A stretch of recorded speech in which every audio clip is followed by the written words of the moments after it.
Respected President Sir, Honorable Principal, and my dear school fellows, Assalamu alaikum. Today, the topic of my speech is the life of Hazrat Umar Farooq Raziyallahu Ta'ala Anhu. Dear audience, the life of Al Faroq Umar ibn Khattab Raziyallahu Ta'ala Anhu is a shining page of Islamic history which outshines and supersedes all other histories. The history of all nations put together does not contain even a part of what his life contained of noble conduct, glory, sincerity, jihad, and calling others for the sake of Allah. As you know, that Hazrat Umar Farooq was the second Caliph of Islam. He was a man of exceptional wisdom, justice, and administrative prowess. Born in Mecca in 584 AD, Umar was initially a staunch opponent of Islam, but his life underwent a radical transformation after his conversion to the faith in 616 AD.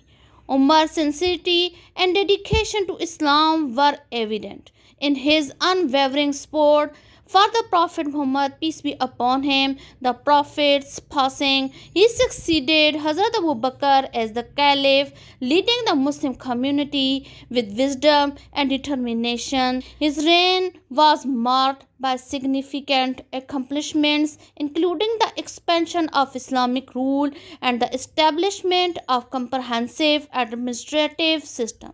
Dear friends, one of Umar's most significant contributions was the establishment of a just legal system. He was known for his fairness and impartiality, as he believed that no one, including himself, was above the law. This commitment to justice was demonstrated through numerous acts such as his establishment of the Diwan, a system of public welfare, and the implementation of the Shura, a consultative assembly.